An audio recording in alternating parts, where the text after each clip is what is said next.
Welcome to Tales of Leadership. Our mission is simple: to develop a better leader by arming you with the tools required to lead with purpose, integrity, and accountability. This podcast is designed to do one thing: help develop a more purposeful and accountable leader, what I like to call a pal. Leaders who are in the arena, making tough decisions, lifting others up, and choosing people over their own egos. Through real stories and conversations with leaders who have walked that path, powerful leadership lessons, you'll gain the wisdom needed to tackle any obstacle this world can throw at you. If you're ready to step into the arena and become the leader your team, your family, and your community needs, you're in the right place. This is Tales of Leadership.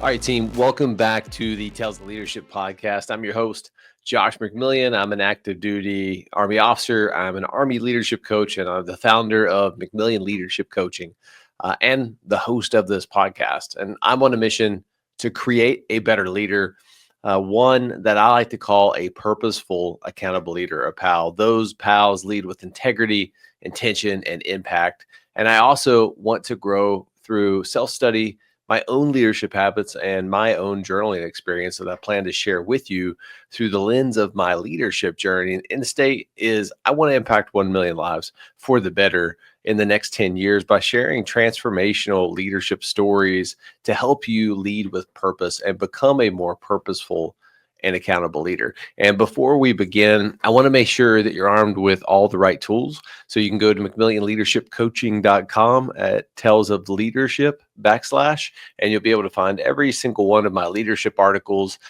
and podcasts that I've filmed to date. If you want to just listen to podcast episodes, you can go to talesofleadership.buzzsprout.com, or you can listen to it on any podcast hosting platforms. And also go to McMillionLeadershipCoaching.com. Make sure you subscribe. And when you do that, again, it's free of charge for you. You'll make sure that you get notifications when I release a new article or new content when it comes out. So today's episode is really probably one of the most important ones, and it's focused on transformational leadership. At the core of who I am and what I'm trying to do, it's to be a better leader. And I'm kind of sharing my leadership journey with you guys in real time.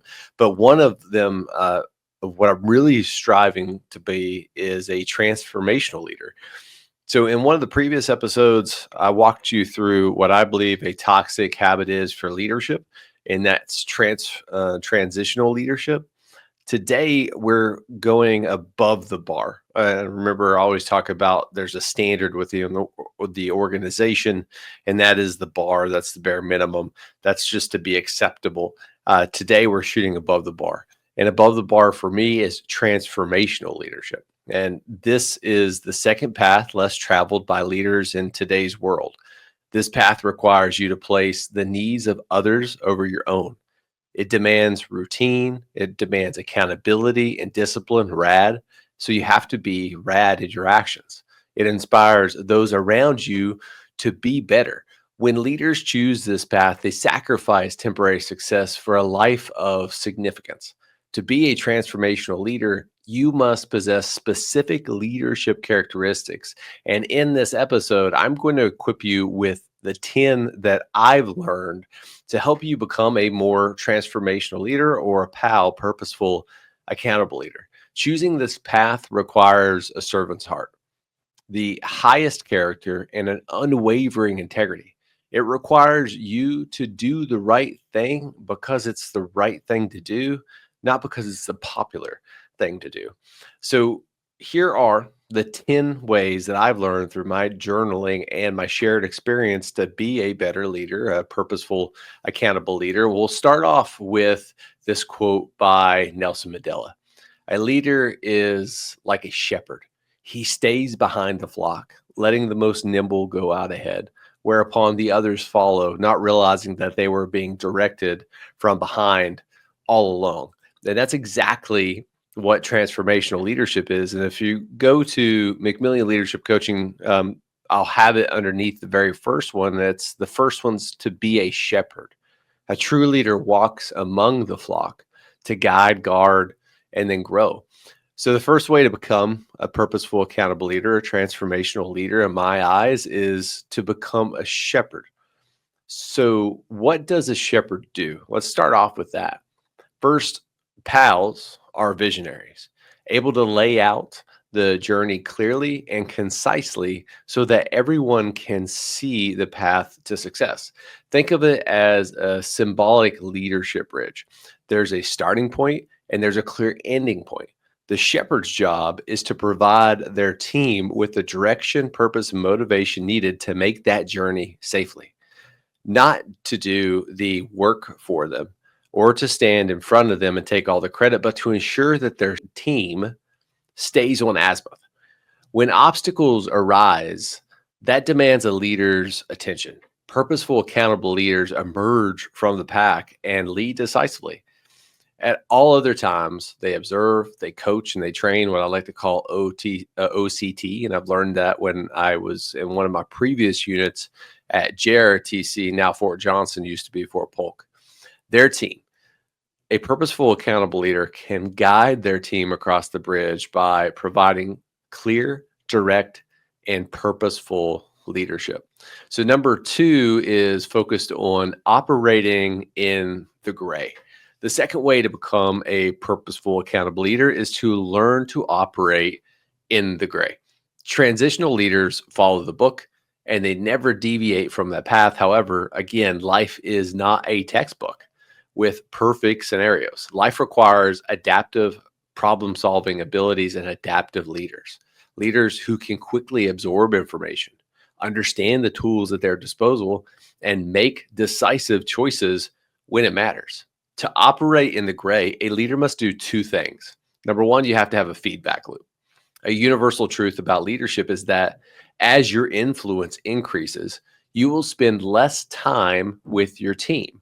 A side effect is that candid feedback often becomes scarce when it's needed the most. Once you achieve a higher position, those around you may start telling you what you want to hear. If you wish to operate in the gray, find ways to get constructive, candid feedback from your team. Number two is resilience. Building resilience within your organization is critical. When everyone is a problem solver, challenges become much easier to overcome because you have that shared momentum. A side effect of resilient teams is innovation and collaboration. Leaders who operate in the gray create resilient teams that chase hard things and communicate openly when something is wrong. Number three is having perspective. Leadership is a thankless job. When things go wrong, and they will, the leader is the one that should take responsibility. Again, when I was a leader in the military, and I still am, right? I am there to take credit for everything my team does and fails to do. And I'll never forget that as a learning point as a lieutenant. I had a lieutenant colonel, I'll keep his name out. My platoon did some things they should not have done. They got in trouble. And he told me, hey, Josh, like, you're a leader in and out of uniform, and you're also a leader of your team, regardless if you're there or not. So you take responsibility of everything that they do. So to gain perspective, mentally separate yourself from the daily grind. And this is what I mean by having perspective. Operate with an aerial view of your organization. When leaders do this, they understand that their position is bigger than themselves. Leaders can come and go, and you will, trust me. Every year I move into a new position, but the office and the title that you hold will endure. When you recognize this, you realize that people are your most critical assets and they should be where you spend most of your time. Organizations succeed not because of one person, but because of the people actually doing the work. Always remember, if you win and your team loses, you only win once. But if your team wins the right way, momentum builds and your ability to keep winning exponentially increases. Here's a great quote to kind of summarize having perspective. See the whole battlefield before moving a single piece. All right, so the next one, and I used this before, so you probably heard it before, is hugs. The fourth way to become a purposeful, accountable leader is hugs. And I know what you're thinking. And no, I do not literally mean go and hug your people or the individuals on your team. Hugs is an acronym that I've created that starts with humility. And the first step to learn humility, but the ironic lesson is that humility is usually only taught in life's teachable moments. What does that mean? Some of the worst memories that I have, not necessarily the best, is when I learn humility. I learn through losing. I am willing to bet you have a few of those memories to reflect on. Let's start there. Let those moments humble you and then continue to move on. Number two is to learn the practice of understanding. In this example, understanding is the same as empathy. When leaders quiet their egos and listen, it allows information to absorb. That's when you can connect authentically with individuals on your team, and eventually life will get a vote, right? And your team will need some grace. And what I want to make sure is abundantly clear there, empathy and sympathy. There's a clear difference. Sympathy is rescuing your team and feeling sorry for them. Empathy is understanding where they're coming from, but still holding them accountable. There's a clear line there. We have too many sympathetic leaders today that is not willing to hold people accountable. You are a purposeful, accountable leader. You will hold your team to a standard. You will do it with grace.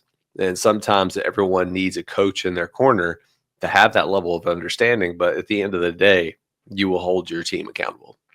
Number three, a purposeful, accountable leader must be grateful. It's easy to be grateful when you're winning, but no wisdom can be found there. Transformational leaders learn to find gratitude in life's worst memories, kind of what I've talked about before with humility. Every morning, I say to myself, every day is a gift. I will not waste mine. When you lose, learn from it and become better.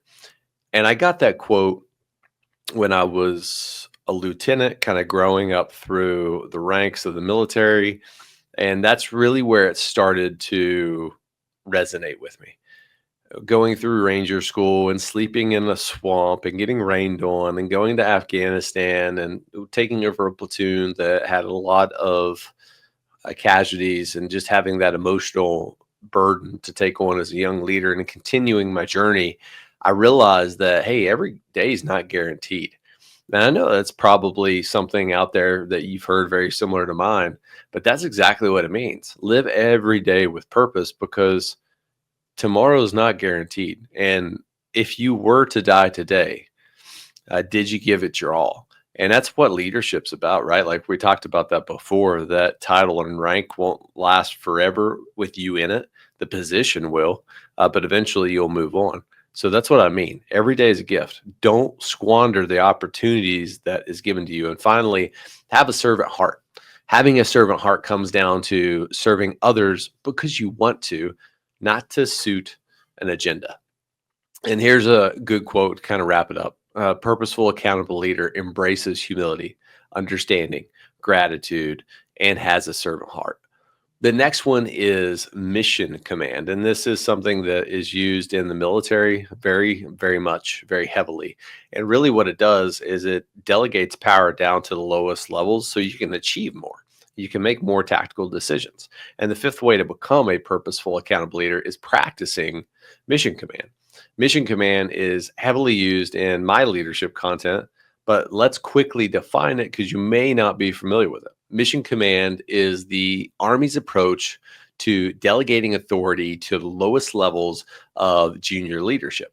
When this happens, commanders give away control and power, but it allows them to lead much larger formations and effectively, while empowering subordinate leaders to make decisive decisions in a decentralized manner.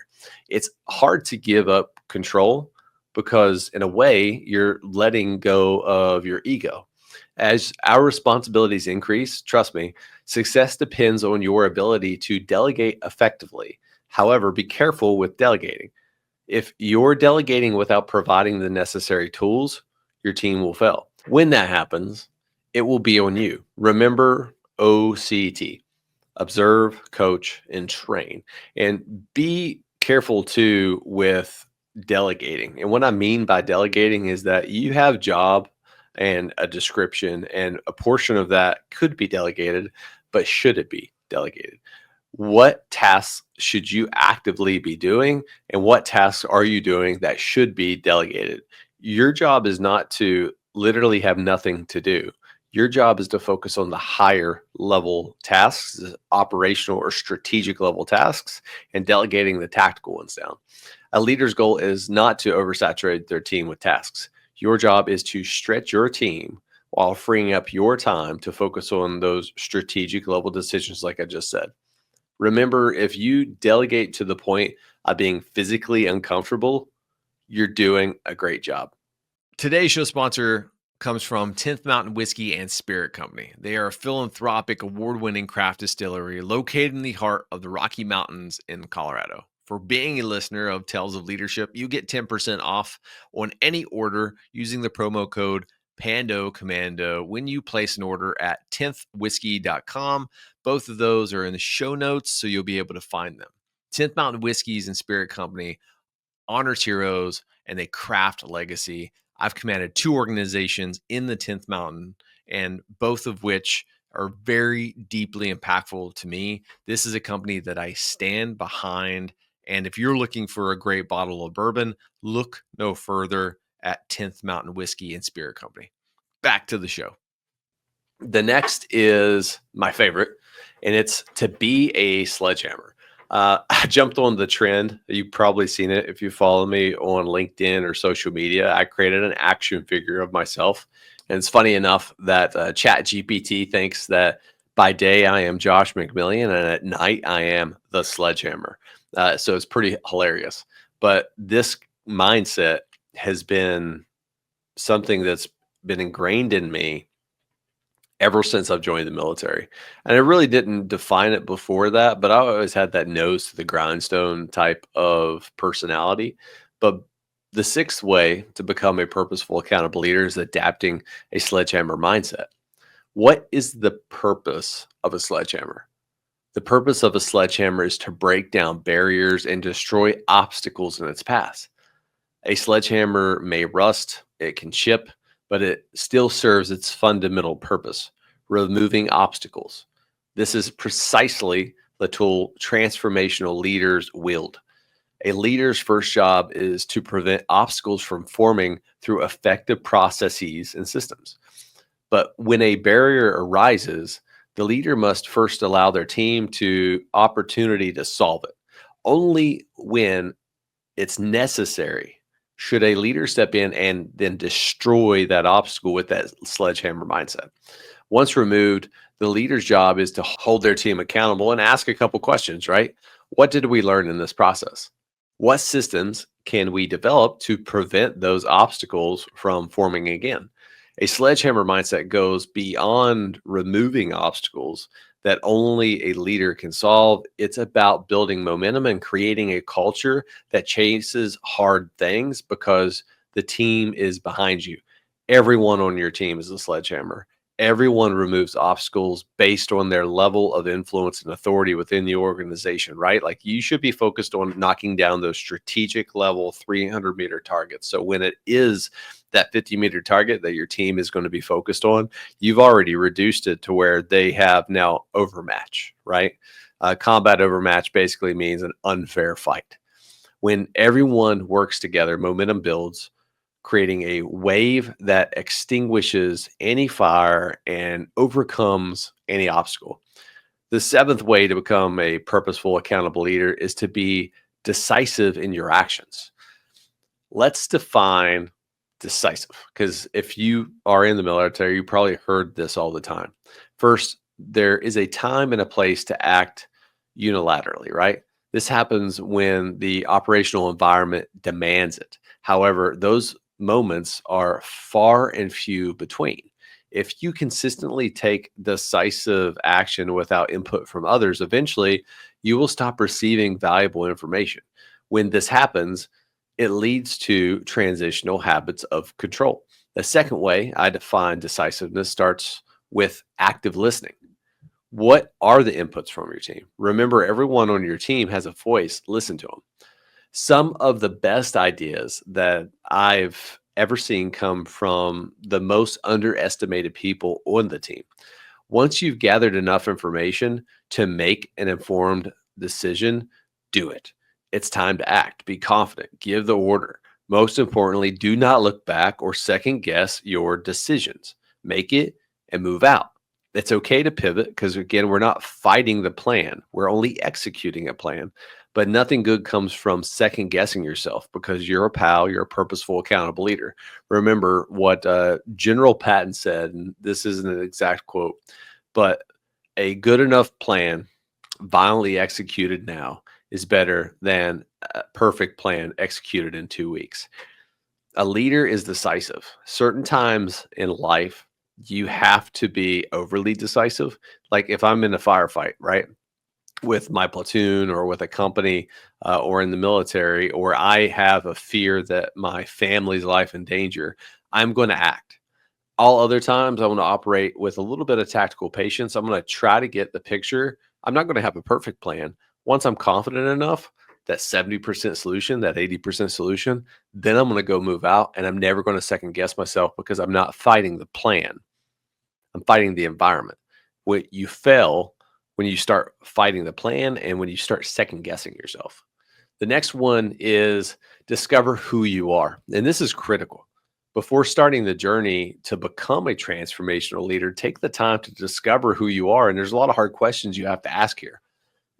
To do this, let's really slow things down and let's think. So here's some questions that you should reflect on. And if you're listening to this podcast and you're kind of taking notes, two things. One, you can go to McMillionLeadershipCoaching.com and you can find this article that's already written with these questions.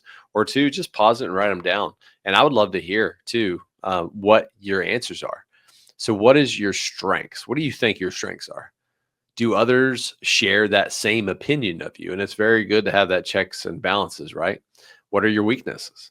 Would others on your team give those same answers? Those are a great place to start with just those two simple questions. Once you identify your strengths and then your weaknesses, look holistically at your life. Remember, leadership is not just about work. It's about your family and it's about yourself. What areas are most important to you and what actions are you taking to address them now? What do you think your leadership style is and why? What are your core values, the guiding principles and characteristics that help you make informed decisions? And what is your foundation built on as a leader, as a purposeful, accountable leader? Unless you can answer those questions, you are not ready to lead. To lead well, you must master yourself first. And go back to the first phase of leadership where I did a deep dive on what I believe the 6 phases of leadership are. Part of leading yourself first is understanding who you are. So here's a question. Who are you? The next one is inside out thinking. Purposeful, accountable leaders have one thing in common. They are growth minded. When a leader is inside out driven, they focus on outcomes and results last. Instead, they are laser focused on the culture and systems that produce those results. Understand who you want to become, and your future self is at the core of that growth mindset. So think of it as an onion, right? At the core of that, this is probably the most overused metaphor, but at the core of that is, who do I want to become? The next layer to that is, what are the processes, systems, behaviors, characteristics, principles that I need to have to become that person? And then what are my long-term goals? If you know who you want to be, you know the systems to get you there, then it requires action. You'll get those results. But if you focus on the results first, you're never going to achieve those results. So here's a couple questions you should focus on. How does your company make people feel? How do your team members feel each day when they come to work? What does your family think of you? Do you like the current version of yourself? Once identity is solidified, focus on the processes to achieve it. A mentor once told me, and I love this, get the little things right and the big things will just naturally follow. It's like a Lego set or Lincoln Logs, right? Do the foundation, everything else is much easier. The same is true with inside out thinking. I argue that the most important thing is culture and identity, understanding who you want to be and the culture within an organization. Why is that? Because culture takes the longest to achieve. It requires a leader who establishes routines and holds everyone accountable, including themselves, with discipline. Remember, RAD, to grow from the inside out. If you focus on culture and create systems, results will just naturally happen. Stop focusing on them. Be an inside out thinker.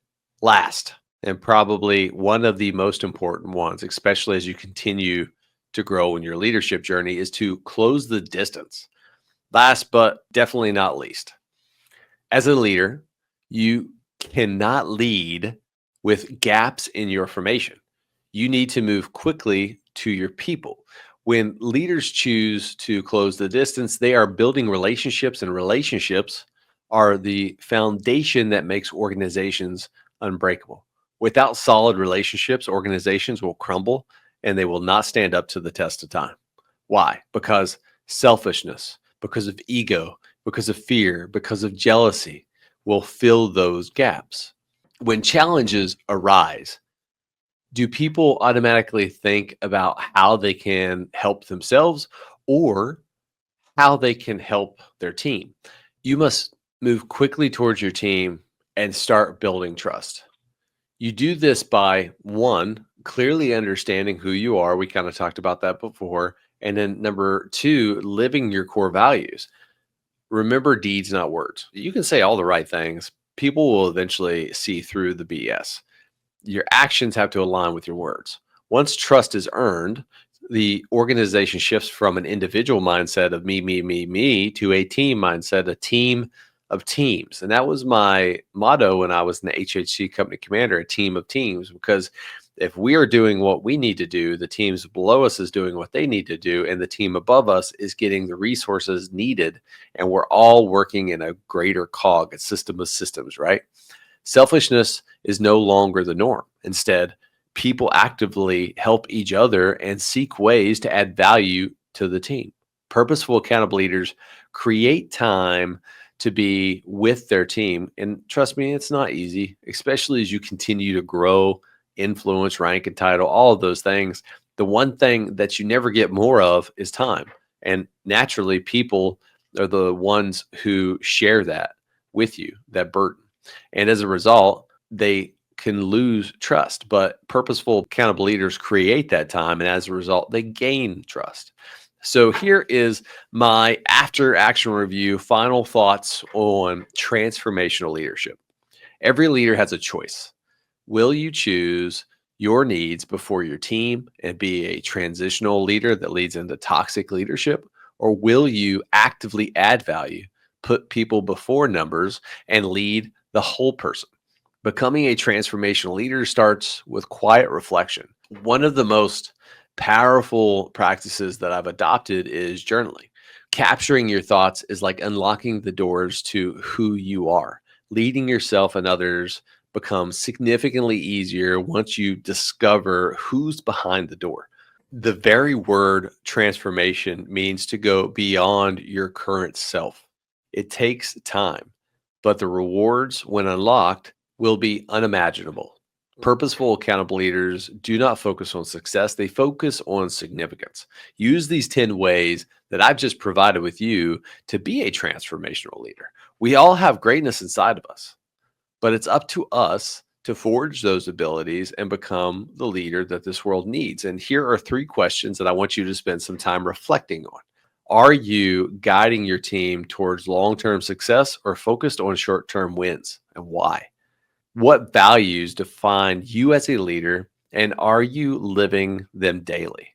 And last one, where in your leadership are you creating distance, and how can you close that gap today? All right, team, do me a favor. I always ask this, but I sincerely mean it. If you find any value in this content in this episode, make sure that you like, share, and subscribe this podcast wherever you're listening. Leave a review. Send me feedback. I love hearing feedback. You can do that through Tales of Leadership through Buzzsprout, or you can go to McMillionLeadershipCoaching.com and you can leave comments on the podcast episodes there. Or any of the articles I write, or you can hit me up on social media. And oh, by the way, why aren't you following me on social media? You can find me at Tales of Leadership. I'm joking, but please follow me on LinkedIn, Instagram, and then YouTube. And you can find me at talesofleadership.com. And if you want to support the show, you can by simply going to talesofleadership.buzzsprout.com and visiting that site there. And if you own a company and you're looking to sponsor a podcast show that aligns with your core values, I'm always looking for a sponsor that aligns with my core values. And I'd love to have that discussion. As always, team, I am your host, Josh McMillion, saying every day is a gift. Don't waste yours. I'll see you next time.